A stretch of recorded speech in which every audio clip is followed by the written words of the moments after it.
Hello everyone. So RTP मई 2021 आईफाई ने रिलीज कर दिया है बेटा। अब इफ जब भी कुछ भी नया मटेरियल आईफाई रिलीज करता है तो एक नेचुरल सी स्टूडेंट्स में क्यूरियोसिटी होती है फिर इसमें क्या नया है, क्या हमें पैनिक होने की जरूरत है और हमें एफर्ट्स देना है क्या केस स्टडी डाइजेस्ट के अलावा।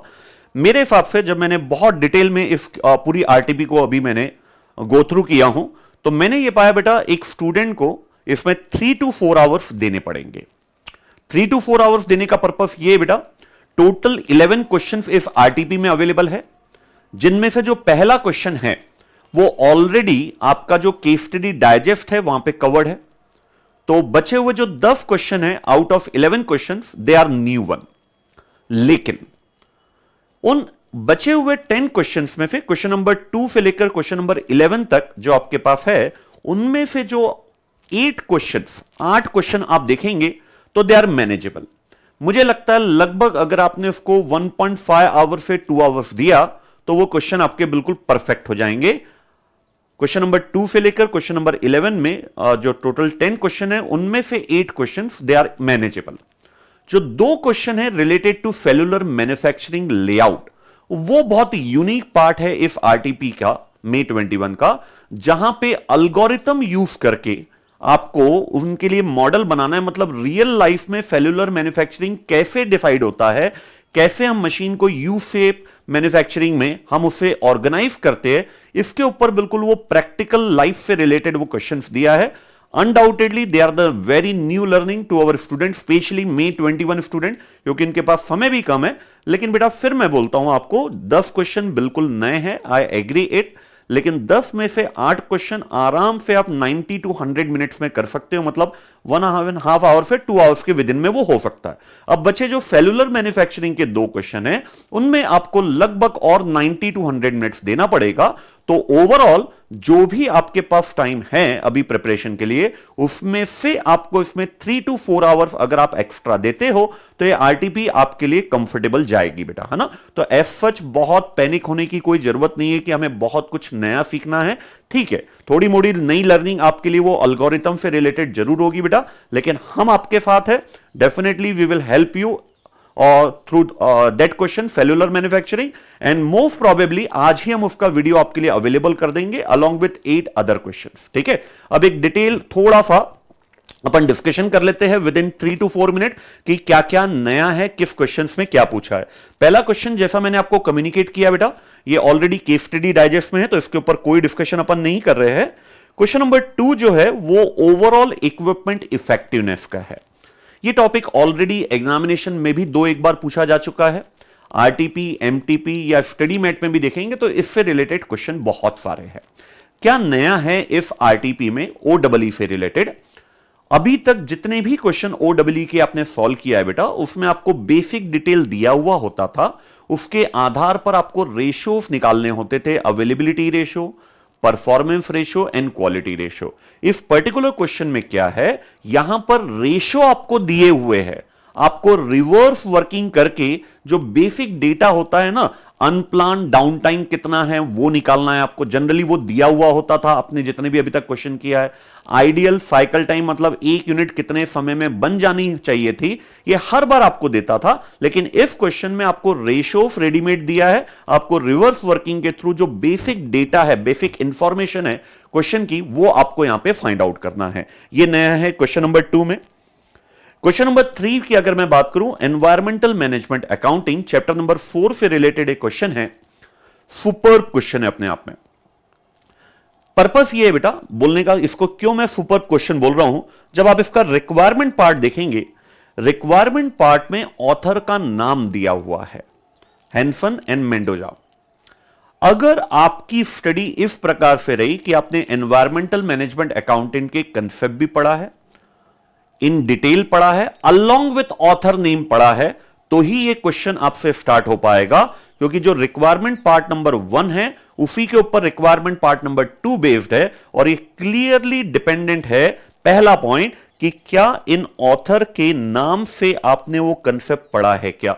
मैंने बेटा जो रिवीजन लेक्चर प्लान किया था in the month of February 2021, वहां पे भी मैंने आपको कम्युनिकेट किया था कि कुछ बेसिक ऐसे कंसेप्ट है जिनके ऑथर्स के नाम डेफिनेटली आपको याद रखने पड़ेंगे। मैंने उस रिवीजन लेक्चर में भी आपको कम्युनिकेट किया था, वही चीज अगेन यहां पे प्रूव होती है बेटा। आपने एनवायरमेंटल मैनेजमेंट अकाउंटिंग कितने भी अच्छे से पढ़ा हो, लेकिन अलग अलग कंसेप्ट जो अलग अलग ऑथर्स ने दिया है, उन ऑथर्स के नाम अगर आपको याद नहीं है और उनके कंटेंट याद नहीं है तो ये क्वेश्चन नहीं बनेगा। तो पहला स्पेशल पॉइंट ये कि अब आपको कंसेप्ट के नाम से नहीं बेटा, ऑथर के नाम से भी स्टडी करना है, पहला पॉइंट। फिर ये जो कंसेप्ट है, ये कंसेप्ट है आपका कॉस्ट ऑफ क्वालिटी का। अगर मैं एनवायरमेंटल मैनेजमेंट अकाउंटिंग में एप्लीकेशन करता हूं तो उससे रिलेटेड क्वेश्चन है, लेकिन जब आप इसको क्लासिफाई करेंगे into prevention, appraisal, internal and external, वहां पे भी अच्छी खासी यहां पे एप्लीकेशन एबिलिटी है। तो मुझे बहुत अच्छा लगा ये वाला क्वेश्चन, क्वेश्चन नंबर 3। मैं इन्हीं क्वेश्चन की बात कर रहा था बेटा। क्वेश्चन नंबर 4 और क्वेश्चन नंबर जो 5 है, they are all together new variety of question. ना आपने, और मैं क्यों झूठ बोलूं बेटा, ना ही हम जैसी फैकल्टी ने इसको कभी भी डील किया है। मुझे नहीं लगता कोई भी फैकल्टी ने इसको कभी भी डील किया होगा एट देयर नोट्स, क्योंकि ऑल टुगेदर डिफरेंट अल्गोरिथम है जो आईसीआई ने कभी भी हिंट भी नहीं दिया था अपने स्टडी मटेरियल के थ्रू, लेकिन आरटीपी में वो हिंट दिया है। एक चीज मैं क्लियर कर देता हूं बेटा, जो आपका स्टडी मटेरियल है that is not part of your syllabus, वो एक part, it is one of the part of your syllabus, लेकिन जो आरटीपी एमटीपी में कोई भी नया कंसेप्ट आता है या कोई भी क्वेश्चन में आपको कुछ नए थ्योरेटिकल पॉइंट मिलते हैं, तो आईसीआई यही अज्यूम करके चलता है कि जो भी अटेम्प्ट है उसके पहले हमने जितने भी पब्लिकेशन रिलीज किया है वो सब पब्लिकेशन सप्लीमेंट करते हैं हमारे स्टडी मटेरियल को। तो ये अपन नहीं बोलेंगे आउट ऑफ सिलेबस है, क्योंकि ऑलरेडी ये कंसेप्ट, अल्गोरिथम वाला कंसेप्ट जो इसमें लगता है, वो ऑलरेडी आपको आरटीपी में दे चुका है बेटा। एग्जामिनेशन में भी ये रिप्रोड्यूस हो सकता है ना। तो इन दो क्वेश्चन के ऊपर, क्वेश्चन नंबर 4 और क्वेश्चन नंबर 5 के ऊपर एक सेपरेट वीडियो मैं आपके लिए प्रोवाइड कराऊंगा बेटा, और जो बचे हुए 8 नए क्वेश्चन है उनका एक सेपरेट वीडियो रहेगा आपके लिए, ठीक है। क्वेश्चन नंबर 6 की अगर बात करें बेटा, मैन्युफैक्चरिंग साइकिल एफिशिएंसी, ये क्लियर कट टारगेट करता है कि आपको जो टर्मिनोलॉजीज है मैन्युफैक्चरिंग साइकिल एफिशिएंसी में, processing time, cycle time, Q time, कितनी ज्यादा क्लैरिटी है।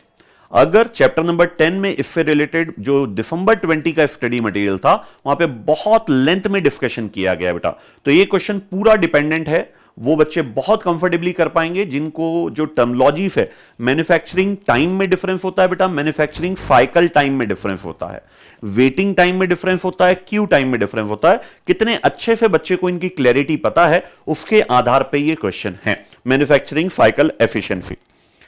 फिर क्वेश्चन नंबर 7 की बात करूं तो यहां पे एक कंसेप्ट यूज किया गया है कि कोविड-19 के कारण जो बिजनेस में डाउनफॉल आया था, तो कंपनी सोच रही है कि क्या हम कुछ टाइम पीरियड के लिए टेम्परेरीली अपना बिजनेस शट डाउन कर दे क्या।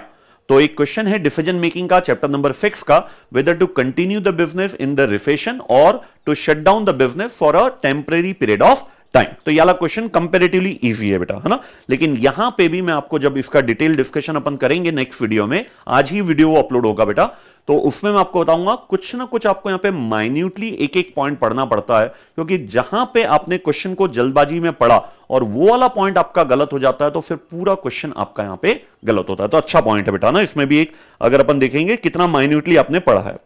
Pricing strategy F H a simple question है चैप्टर नंबर 7 का, जहां पे आपको पूछा गया है थ्योरी ऑफ प्राइस वाला जो एक कंसेप्ट था कि ऑप्टिमम सेल प्राइस पर हमारी ऑप्टिमम क्वांटिटी कितनी होनी चाहिए। जो मैथमेटिकल मॉडल होता है बेटा इक्वेशन के द्वारा, उसके द्वारा एक क्वेश्चन है ना। बहुत स्पेशल क्वेश्चन नहीं है, अचीवेबल क्वेश्चन है। क्वेश्चन नंबर 9 जो है, ये जो ओल्ड सिलेबस था वहां का क्वेश्चन है, उसको थोड़ा सा स्लाइटली यहां पे मॉडिफाई किया गया, but a super question from the old syllabus.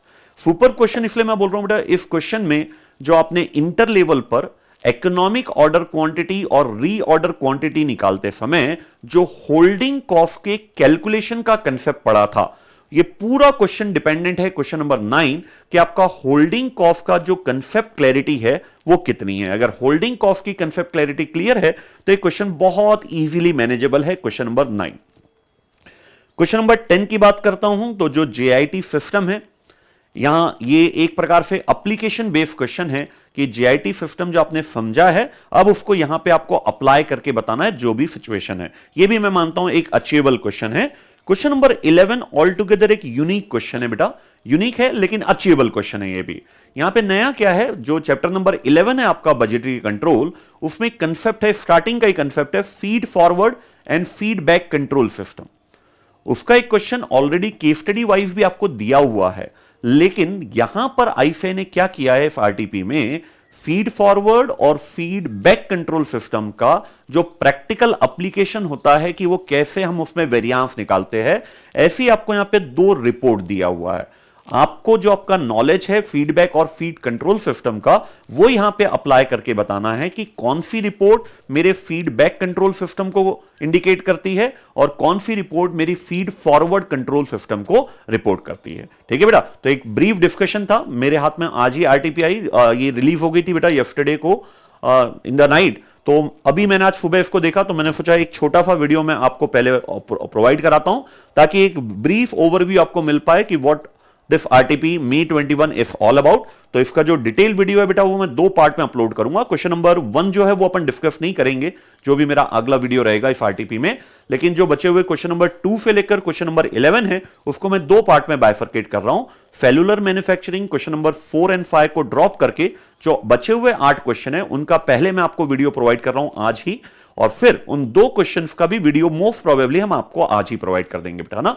तो ओवरऑल कुछ भी पैनिक की जरूरत नहीं है बेटा, 3 to 4 आवर्स आपको इन टोटल में देना है। तो जितने नए कंसेप्ट इस क्वेश्चन में इस आरटीपी में अवेलेबल है ये सब आपके बिल्कुल परफेक्ट हो जाएंगे। ठीक है बेटा, चलिए मिलते हैं बेटा अब अपन डिटेल डिस्कशन के साथ। यूट्यूब चैनल पे ही मैं अपने अपलोड करूंगा और टेलीग्राम चैनल के थ्रू मैं आपको ये इंटीमेट कर दूंगा कि मैंने इसमें अपलोड कर दिया हूं। ठीक है बेटा, थैंक यू।